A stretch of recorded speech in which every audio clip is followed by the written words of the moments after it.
O tema da nossa aula é endocrinologia. Nessa aula, vamos falar sobre o pâncreas endócrino. O pâncreas é subdividido em pâncreas exócrino e pâncreas endócrino. O pâncreas exócrino é formado pelos ácinos e ductos, sendo responsável por liberar no duodeno o suco pancreático, participando, portanto, do processo de digestão e absorção dos macronutrientes. 10% do pâncreas é formado por pâncreas endócrino, também chamado de ilhotas de Langerhans. 60% das ilhotas de Langerhans são células do tipo beta. As células do tipo beta são responsáveis por liberar para a corrente circulatória o hormônio insulina. 25% do pâncreas endócrino é formado por células do tipo alfa. As células do tipo alfa são responsáveis por liberar na corrente circulatória o hormônio glucagon. 10% do pâncreas endócrino é formado por células do tipo delta. As células do tipo delta liberam para a corrente circulatória o hormônio somatostatina. Fazem parte também do pâncreas endócrino as células do tipo PP, que são responsáveis por liberar para a corrente circulatória o polipeptídeo pancreático. Nessa aula, vamos falar especificamente dos hormônios insulina e glucagon, que são responsáveis por controlar o fluxo de nutrientes. São responsáveis por regular o metabolismo energético. A insulina é um hormônio de natureza proteica. Dessa forma, a informação para sua síntese está contida no DNA. Para a síntese de insulina, é necessário a transcrição do DNA em um RNA mensageiro e, posteriormente, a tradução do RNA mensageiro em proteína. Ao ser sintetizada, temos a origem da pré-proinsulina, que contém o peptídeo sinalizador. O peptídeo sinalizador será responsável pelo direcionamento da insulina a uma determinada organela. Posteriormente, ocorrerá a clivagem do peptídeo sinal, dando origem ao pró-hormônio ou dando origem à pró-insulina. A pró-insulina é formada por uma cadeia denominada cadeia A, por uma cadeia denominada cadeia C ou peptídeo C e uma cadeia denominada cadeia B. Essa estrutura é conhecida como pró-insulina. No complexo de Golgi, ao ser empacotada, ocorrerá a clivagem da pró-insulina, dando origem à insulina, que contém a cadeia A e a cadeia B, e dando origem ao peptídeo C, também chamado de peptídeo conector. A meia-vida da insulina é de cerca de 6 minutos e a sua degradação acontece principalmente no tecido hepático, por ação da enzima insulinase.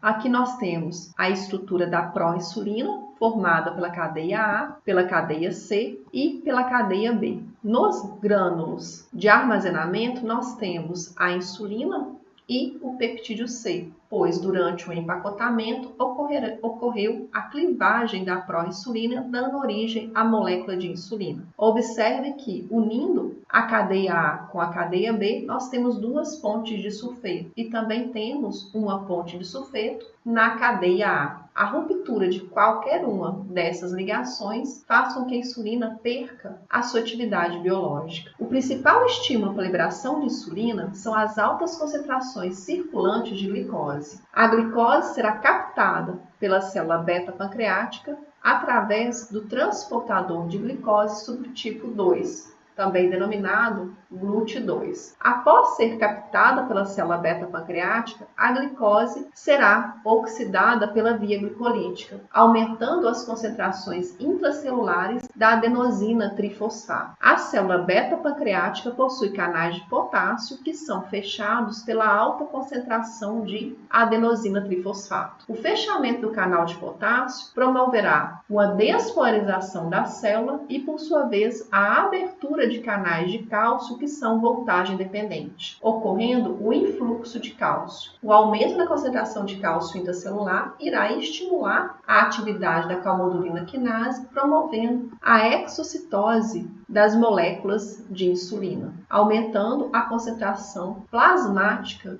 de insulina.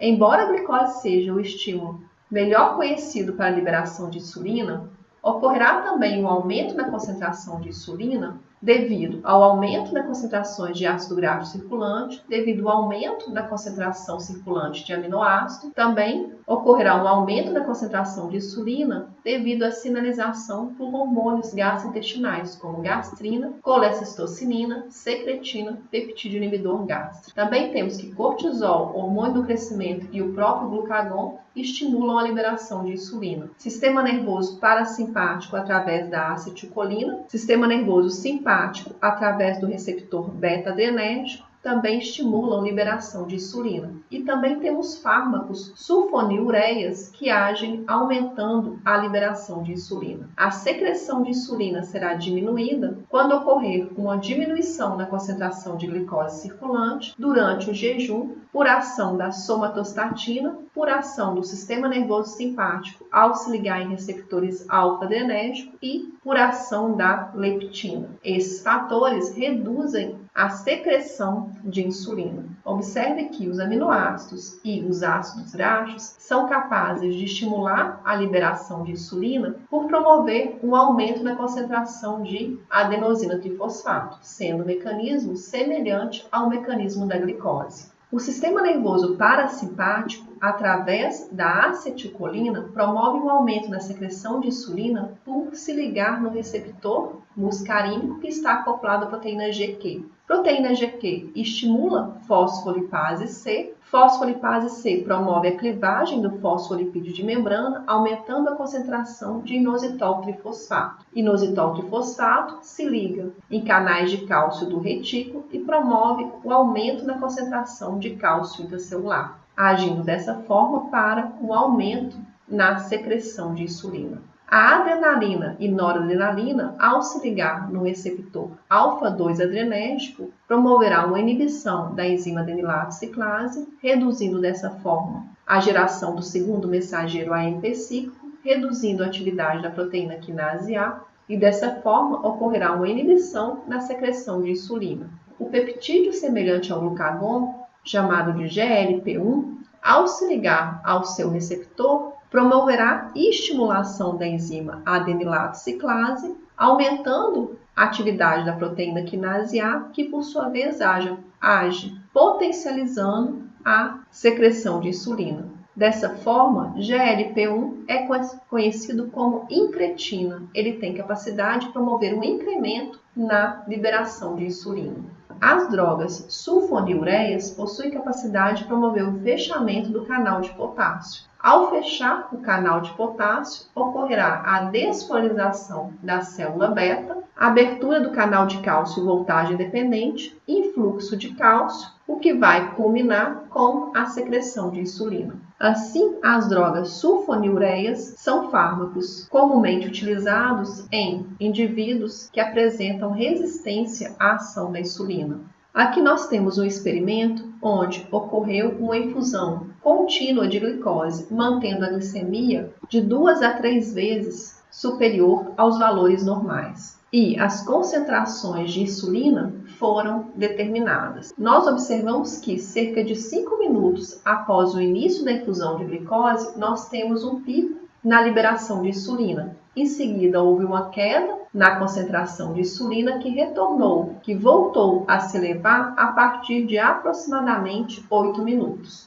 Esse padrão na liberação de insulina após a infusão contínua de glicose ocorre pelo fato da insulina ser um hormônio de natureza proteica. Assim, nos primeiros 5 minutos, ocorreu a liberação de toda a insulina que estava armazenada no interior da célula beta-pancreática. Posteriormente, a concentração de insulina reduziu por ser necessário a transcrição do DNA em um RNA mensageiro, a tradução do RNA mensageiro a uma nova molécula de insulina, a uma nova proteína, para posteriormente ocorrer a sua liberação. Por isso que nós temos essa queda na liberação de insulina e posterior elevação. O principal estímulo para a liberação de insulina é a molécula de glicose. Observe que o aumento na concentração de glicose plasmática estimula a secreção de insulina. Nós temos que um aumento de aproximadamente 50% na concentração de glicose plasmática é capaz de aumentar em 5 vezes a secreção de insulina, demonstrando o efeito da glicemia em regular a secreção de insulina.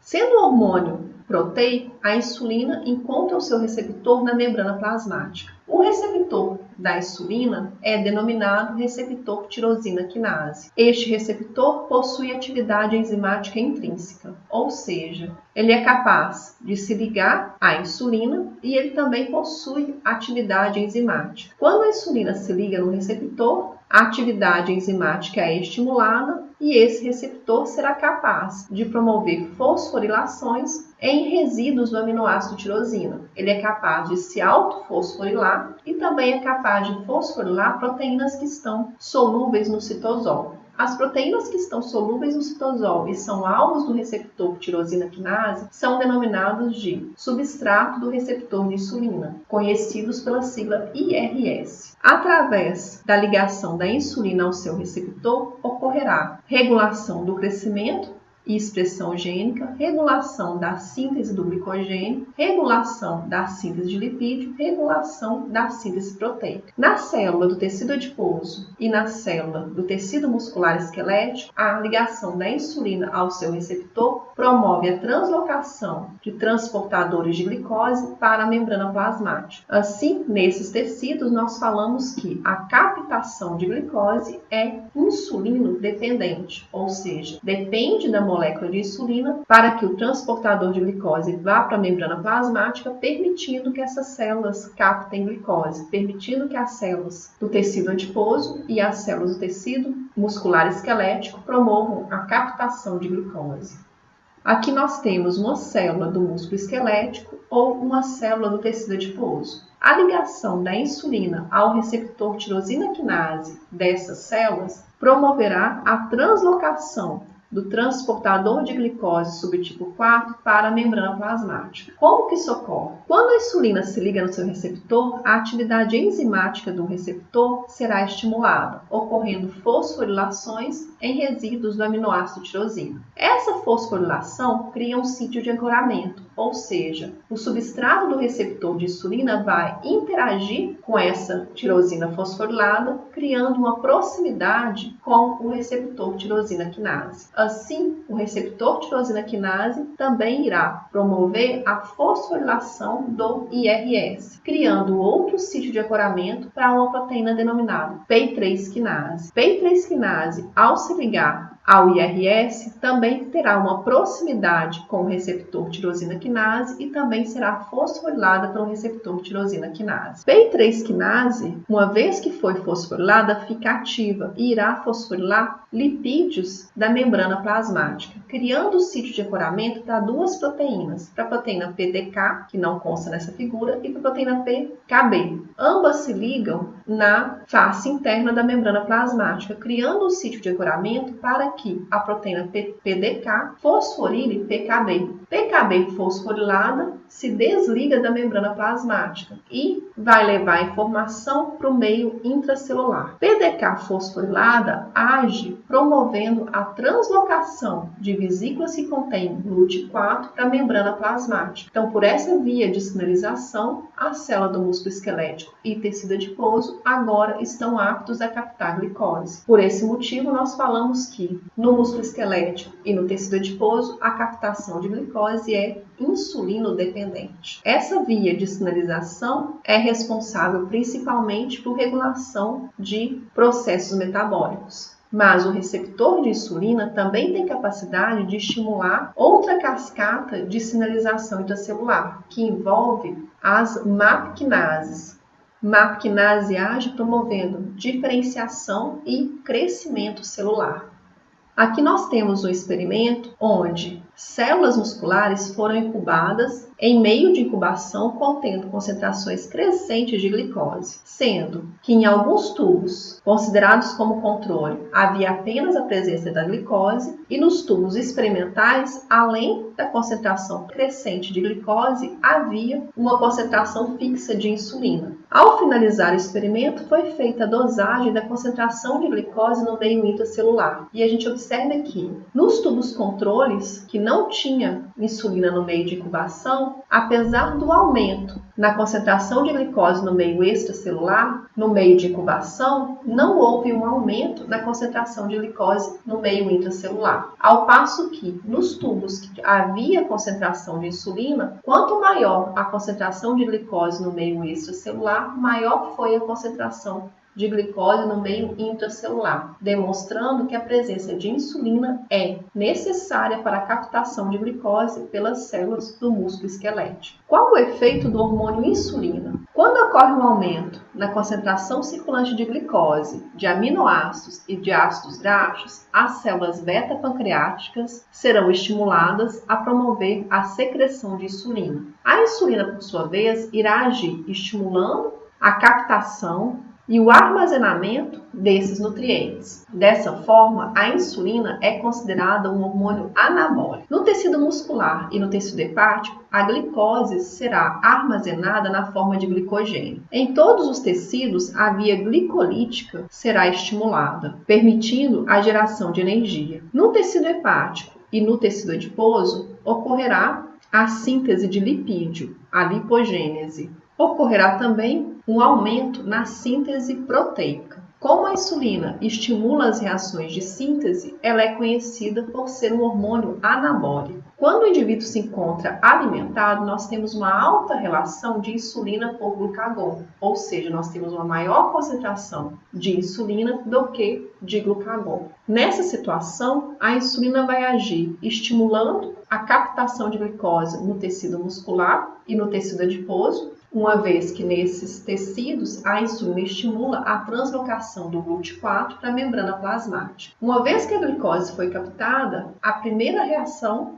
é a conversão de glicose a glicose 6-fosfato. Essa é a primeira reação da via glicolítica. Em situações que a concentração plasmática de insulina está alta, nós teremos a atividade da glicoquinase, que converte glicose a glicose 6-fosfato aumentada, e também teremos aumentada a atividade da fosfofrutaquinase e da piruvato-quinase. Por esse motivo, a via glicolítica estará estimulada. A insulina, ao se ligar no seu receptor, vai promover a fosforilação de PKB. PKB também é conhecida como AKT. AKT inibe a enzima glicogênio sintetase quinase 3. Ao ser inativada, GSK3 não poderá inativar glicogênio sintetase. Dessa forma, em presença de insulina, glicogênio sintetase ficará ativa e ocorrerá o armazenamento da glicose na forma de glicogênio.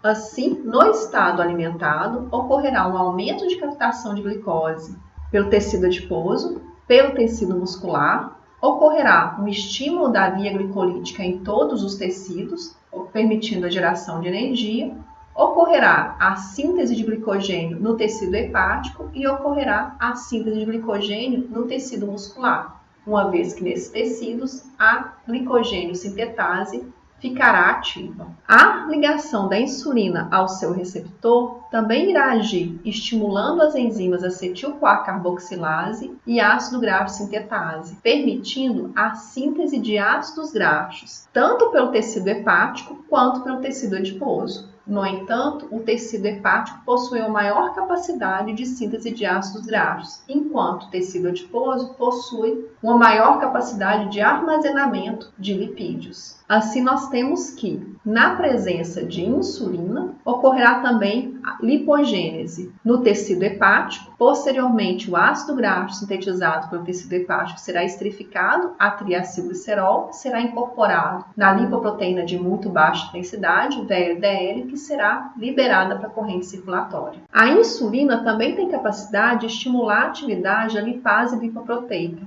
que é uma enzima presente no endotélio, na proximidade do tecido adiposo. Lipase lipoproteica vai hidrolisar o triacilglicerol contido na VLDL e contido nos quilomicrons. Assim, ocorrerá a liberação dos ácidos graxos para serem armazenados no tecido adiposo. Esse ácido graxo será esterificado a uma molécula de glicerol 3-fosfato e armazenado na forma de triacilglicerol. Os adipócitos também têm capacidade de sintetizar ácidos graxos a partir de uma molécula de glicose, no entanto, numa menor capacidade comparado à capacidade do tecido hepático. Em presença de insulina, também ocorrerá síntese de proteínas no tecido hepático e também no tecido muscular. O sistema nervoso central capta a glicose presente na corrente circulatória e utiliza principalmente para obtenção de energia. Assim, a glicose segue a via glicolítica, levando à geração de piruvato. O piruvato é translocado para o interior da mitocôndria, onde é convertido a acetil-CoA.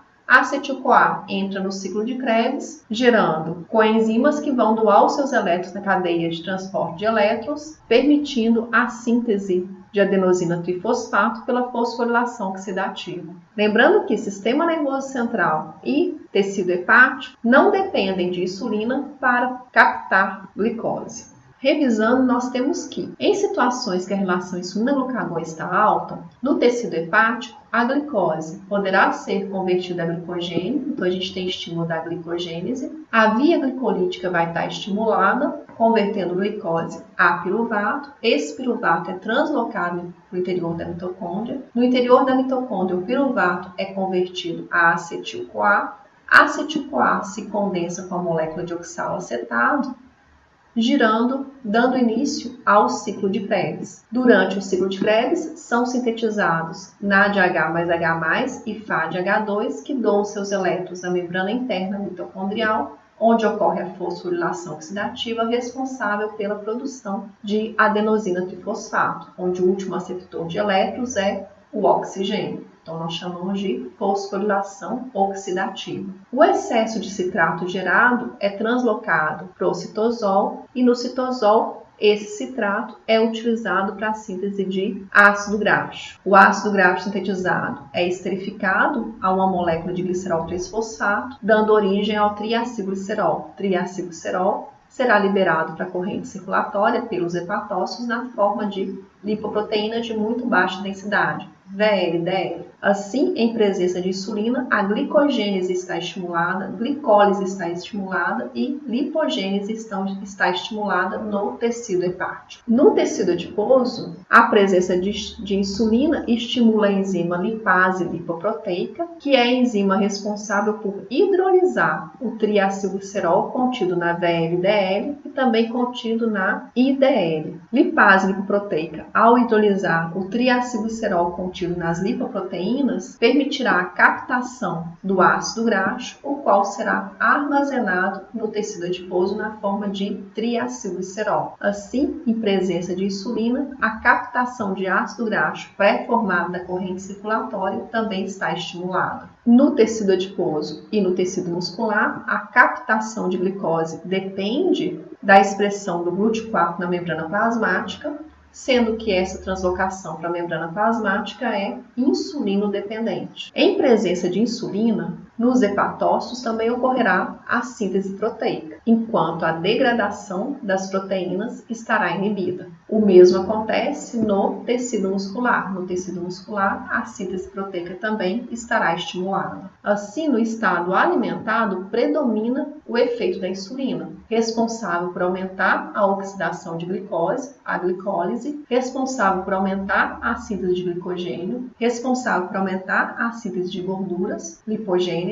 e responsável por aumentar a síntese de proteínas. O glucagon também é um hormônio de natureza proteica, sendo liberado em situações em que a glicemia está diminuída. Quanto menor a concentração de glicose circulante, maior a concentração de glucagon no plasma. O glucagon, sendo de natureza proteica, ele encontra o seu receptor na membrana plasmática. O receptor do glucagon está acoplado à proteína G estimulatória, ocorrendo estimulação da adenilato ciclase, geração de AMP cíclico e ativação da proteína quinase A. Proteína quinase A será responsável pelos efeitos do glucagon. Em situações que a concentração de glicose circulante está baixa, as células alfa-pancreáticas serão estimuladas a liberar glucagon para a corrente circulatória. Um dos efeitos do glucagon será estimular a degradação do glicogênio, estimular a glicogenólise. Dessa forma, ocorrerá a liberação de glicose para a corrente circulatória. O glucagon também será capaz de estimular a conversão de aminoácidos em glicose, estimulando a gliconeogênese. Portanto, o glucagon é conhecido como hormônio catabólico. Ele estimula a degradação de glicogênio, assim como estimula a degradação de lipídios, a degradação do triacilglicerol. Assim, na presença de glucagon, a produção hepática de glicose estará estimulada, seja pela degradação do glicogênio armazenado, seja pelo estímulo da neoglicogênese. No tecido adiposo, a lipólise estará estimulada, liberando ácidos graxos para a corrente circulatória. Esses ácidos graxos são captados pelo tecido hepático e o tecido hepático terá a capacidade de utilizar esses ácidos graxos para a síntese de corpos cetônicos, conhecidos como cetoácidos, que são o beta-hidroxibutirato e o alfa-acetato. No estado de jejum, nós teremos uma baixa relação de insulina por glucagon, ou seja, nós teremos menos insulina e mais glucagon. Nessa condição, o tecido hepático irá degradar o glicogênio armazenado, permitindo a liberação de glicose para a corrente circulatória, assim como o tecido muscular também irá degradar o seu depósito de glicogênio. Também ocorrerá síntese de novas moléculas de glicose. O glicerol proveniente da lipólise do tecido adiposo, assim como os aminoácidos, serão utilizados para a síntese de uma nova molécula de glicose. Essas reações podem ser chamadas de neoglicogênese ou gliconeogênese, aumentando assim a produção hepática de glicose. O estímulo da lipólise no tecido adiposo também promoverá a liberação de ácidos graxos para a corrente circulatória. A partir do momento que a concentração de ácido graxo circulante aumenta, o tecido muscular começará a utilizar ácidos graxos para a síntese de energia, poupando glicose. No tecido hepático, como o oxalacetato está desviado para a síntese de uma nova molécula de glicose, na neoglicogênese, o acetil-CoA, proveniente da oxidação dos ácidos graxos, não poderá entrar no ciclo de Krebs. Dessa forma, as moléculas de acetil-CoA serão utilizadas para a síntese dos corpos cetônicos. Os corpos cetônicos caem na corrente circulatória e também são outra fonte de energia, sendo utilizados preferencialmente pelo tecido muscular. O metabolismo dos corpos cetônicos também irá gerar moléculas de acetil-CoA que alimentam o ciclo de Krebs e a cadeia respiratória. O sistema nervoso central, embora resistente ao uso de corpos cetônicos, ele também possui a enzima tiolase, que permite que os corpos cetônicos sejam convertidos a acetil-CoA. Assim, o sistema nervoso central utiliza preferencialmente glicose, mas em situações extremas, eles são capazes de utilizar corpos cetônicos para a síntese de energia. Revisando, assim, em situações de jejum, onde a relação insulina-glucagon está baixa, ocorrerá glicogenólise, tanto no tecido hepático quanto no tecido muscular. No entanto, o tecido hepático possui a enzima glicose 6-fosfatase. Portanto, ele é capaz de remover o fosfato da molécula de glicose 6-fosfato, permitindo que a glicose seja liberada para a corrente circulatória. O tecido muscular não possui a enzima glicose 6-fosfatase. Portanto, não será possível liberar glicose para a corrente circulatória. E essa molécula de glicose 6-fosfato é utilizada pelo próprio tecido muscular para a geração de energia durante a glicólise. No período de jejum, a gliconeogênese estará estimulada. Durante a neoglicogênese, aminoácidos lactato e glicerol é utilizado pelo tecido hepático para a síntese de uma nova molécula de glicose, de forma a manter a homeostase glicêmica, garantindo o fornecimento de glicose, principalmente para ser utilizada pelo sistema nervoso central. Em situações em que a relação insulina-glucagon está baixa, as enzimas fosfenolpiruvato, frutose 1,6-fosfatase e glicose 6-fosfatase estarão estimuladas no tecido hepático, permitindo que a neoglicogênese seja estimulada.